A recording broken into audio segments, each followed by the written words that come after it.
Hey guys, Jim from the Jim on Homes channel. Hey, we just went on an adventure that was really pretty cool. Andrew and I jumped in the car. We drove about 7 hours from our house in Wisconsin down to Kentucky.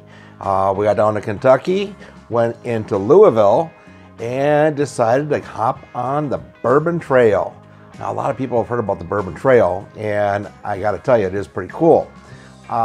This video is meant to kind of introduce you to some of the things you may or may not know to get started. Now, I am not a bourbon expert. I am not a Kentucky expert. I'm not a trail expert. But based on our first visit there, we learned a lot of things that we're going to do different when we go back. There is 37 total stops. We got to 10.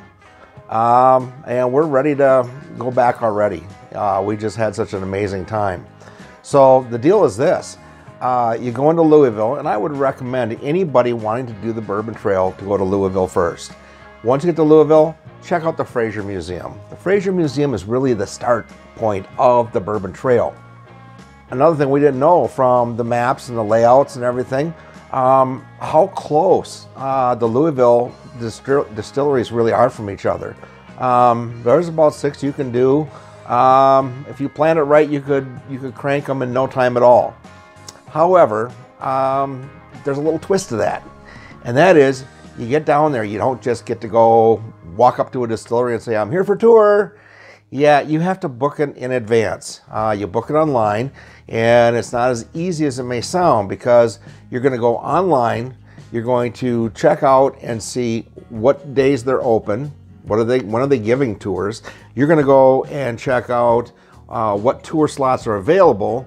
You'll choose one, and now you start the whole process over and go to the second distillery, and so on and so on. We didn't set as many up as we could have went to the first day we were there, simply because we didn't know how far in between it was going to take or how much time. So, like I said, as it turns out, Louisville's a great place to start, and then start working your way toward Lexington with a stopover in Bardstown for sure. I think you'll really enjoy your adventure on the tour. So a couple things I'd like to let you know is all bourbon is whiskey, but not all whiskey is bourbon. So to be bourbon, it has to be made in the United States, and that became the law from an act of Congress in 1964. They were trying to actually get people to start drinking bourbon again and to drink colored liquors again.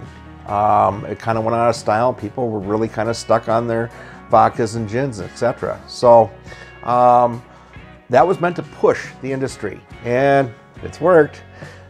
So next, the mix that you have is called your mash bill. Has to be a minimum of 51% corn.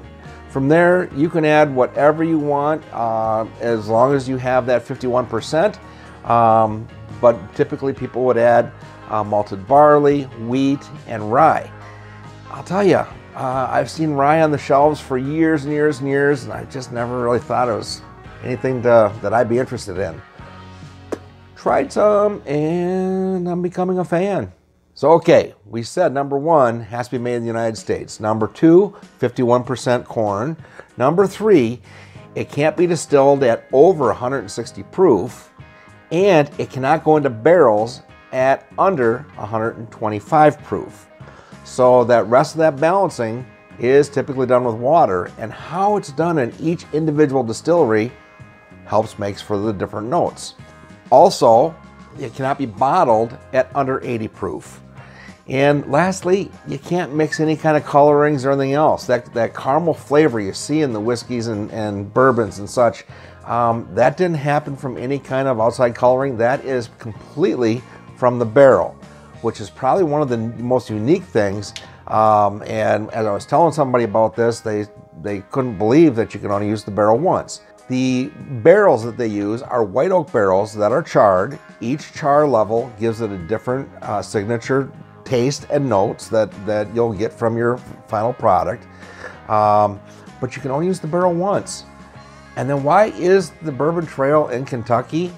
Well, 95% of the bourbon in the world is made in Kentucky. That's enough for every man, woman, and child to get 2 barrels of what they have in stock in barrels right now. And then lastly, you got to let it age a little bit. When it goes into the barrels, it's White Lightning. And we did, one of the distilleries had showed different phases of that White Lightning, how much, what several months added to the flavor, and then a year. You know, after 2 years you can start drinking it, but I think 4 years is a minimum. So, so that's cool. I was really amazed. I really thought every distillery, since you got to make it the same way, you have the same rules that apply, how many times do you have to see exactly how they make this on a tour? And I was pleasantly surprised that every single tour was individualized. They were all completely different. They all were amazing, and they all had a lot of different information, and they're fun. So the tour guides down there will definitely make your tour fun. And then you get to sample a little bit, and I thought that was pretty interesting. When they give you a little sample of a certain bourbon, they'll have you smell it. You're going to look for the different notes that you smell, and it's anything from fruit, pears. A lot of what I smelled was brown sugar, apricot, cinnamon, and mostly butterscotch. Kind of weird that you start picking out weird notes like that. And then they'll tell you when you put it in your mouth what parts of your tongue their product is going to hit and how it's going to affect it. So this really is down to a science. And so why is 95% made in Kentucky? Well, it's the limestone shelf that the whole state sits on. That really makes for some of the best water and filtration, natural filtration of the water. It's that this has been handed down for generations and generations.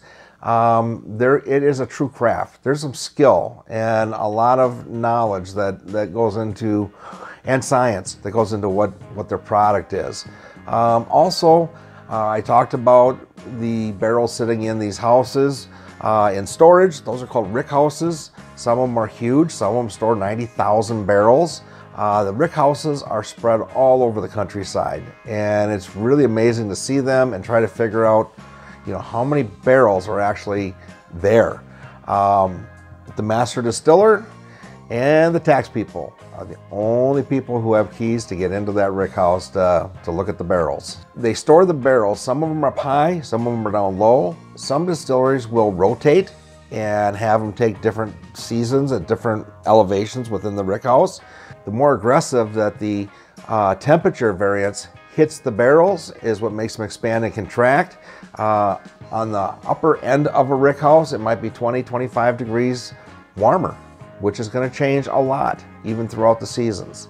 So another fun part of this trip, when we got there, it was the chance to explore Louisville. There's a rich, rich history of Louisville. We did eventually move on to Bardstown. We stayed at the Talbot Inn, very famous, from the 1700s, oldest bourbon bar in the world. I thought it was the oldest bar, but yeah, it is the oldest bourbon bar. But we stayed in the Lincoln Suite there. It was pretty cool. The building is known to be haunted, especially the Jesse James Suite, which is just down a little bit. Apparently old Jess was in there and left a few souvenir bullet holes in his room. So that was amazing. The food is utterly amazing. And the people. The people are really some of the best part of it. Get to know people while you're down there. Talk to them. Find out what's going on. Find out how their world works. It's just super interesting. And it made our trip super fun.